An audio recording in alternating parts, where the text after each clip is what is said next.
Shalom dan salam sejahtera saudara dan saudari para pendengar renungan Sentapan Firman Tuhan. Pada hari ini kita bertemu lagi dengan saya dalam ruangan renungan audio ini. Selasa 10 hari bulan 1 2023 dalam minggu biasa yang pertama. Renungan kita hari ini Injil Markus bab 1 ayat 21b hingga 28. Marilah kita dengarkan petikan ini dan renungkannya bersama. Pada suatu hari Sabat, Yesus masuk ke dalam rumah ibadat di kota Kapernaum dan mengajar di sana. Mereka takjub mendengar pengajarannya, sebab ia mengajar mereka sebagai orang yang berkuasa, tidak seperti ahli-ahli Taurat. Pada waktu itu, di dalam rumah ibadat itu, ada seorang yang kerasukan roh jahat. Orang itu berteriak, "Apa urusanmu dengan kami, hai Yesus orang Nazaret? Engkau datang hendak membinasakan kami? Aku tahu siapa engkau, yang kudus dari Allah." Tetapi Yesus mengherdiknya, katanya, "Diam, keluar daripadanya." Roh jahat itu menggoncang-goncang orang itu, dan sambil menjerit dengan suara nyaring, ia keluar daripadanya. Mereka semua takjub sehingga mereka memperbincangkan. Katanya, "Apa ini? Satu ajaran baru. Ia berkata-kata dengan kuasa. Roh-roh jahat pun diperintahnya, dan mereka taat kepadanya." Lalu tersibarlah dengan cepat kabar tentang dia ke segala penjuru di seluruh Galilea. Injil Tuhan, terpujilah Kristus. Saudara dan saudari yang terkasih, dalam renungan harian Bapak Uskup kita Datuk Kolonius Piong selalu memanggil kita, yaitu umat-umatnya, sebagai umat Ekaristi. Tentu saja panggilan ini satu pengiktirafan kepada kita sebagai umat-umat yang selalu berpusatkan kepada Ekaristi di dalam kehidupan, yang tentunya berpusatkan kepada Kristus itu sendiri. Persoalannya, adakah benar umat-umat khasnya umat di Keuskupan Kendingau sudah merealisasikan kehidupan itu sebagai umat Ekaristi?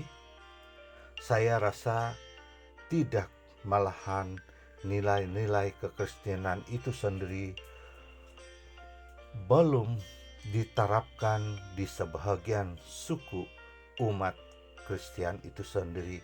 Apa tidaknya baru-baru ini saya berbicara ataupun mendengar seorang ketua anak negeri yang dengan bangga dia mengatakan dan menceritakan tentang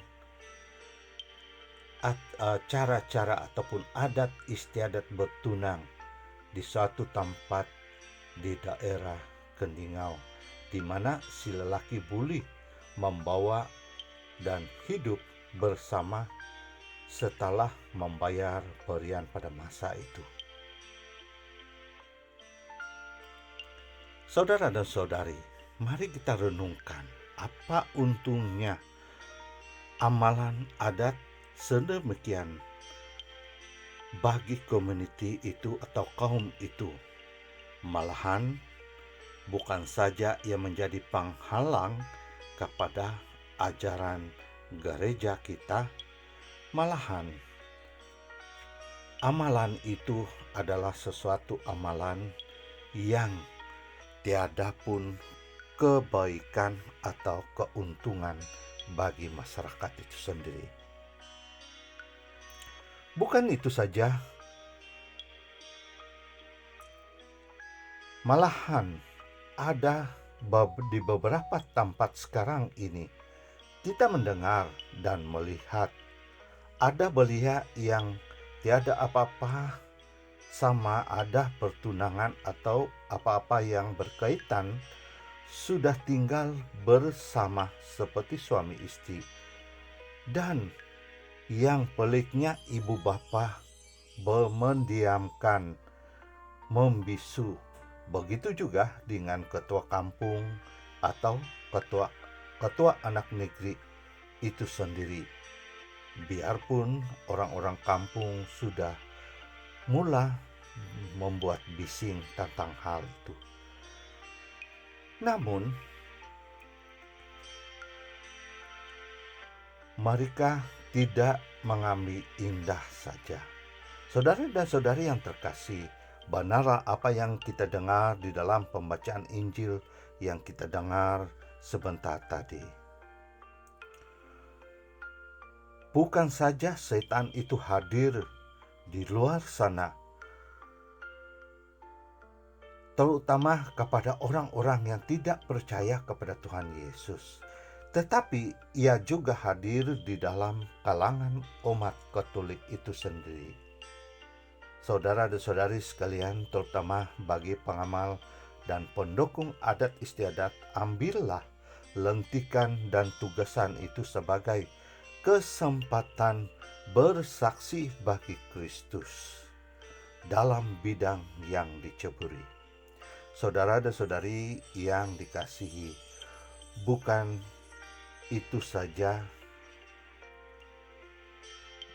bukan bagi pemegang adat istiadat itu saja Tuhan mau berbicara pada kita lewat daripada pembacaan yang kita dengar sebentar tadi, tetapi pada setiap kita. Bagaimana dengan kita? Mungkin ada di antara kita yang ingin menjadi ahli mimpi, ketikis dan sebagainya, tetapi bukan kita terpanggil untuk menabur bakti untuk menjadi saksi Yesus, tetapi ada motif tertentu. Umpama mau dikenali dan sebagainya. Atau adakah kita yang hadir di dalam perayaan Misa Kudus atau ibadat sabda hanya sekadar hadir karena itu tuntutan agama, atau hadir tidak fokus, esak, tinggu wasap dan bebelas wasap, atau badan di dalam perayaan Misa Kudus atau ibadat sabda tetapi pikiran jauh melayang. Nah, saudara dan saudari yang terkasih, mari kita minta kepada Tuhan Yesus kuasa itu supaya dalam pelayanan kita atau sebagai umat, kita semua penuhi bawah dan kuasa supaya dimanapun kita berada di dalam masalah yang saya sebutkan itu atau ada lain lagi masalah-masalahnya, kita berkuasa pada keinginan dan hati dan pikiran kita. Bahkan kita berkuasa tidak membenarkan setan itu berbicara dalam pikiran, hati kita, serta berkuasa mengusir keluar kejahatan di dalam diri dan komuniti umat kita.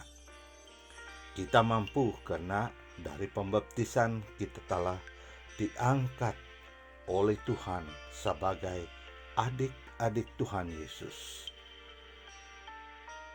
Saudara dan saudari sekalian, semoga Tuhan Yesus memberkati kita semua atas nama Bapa dan Putra dan Roh Kudus.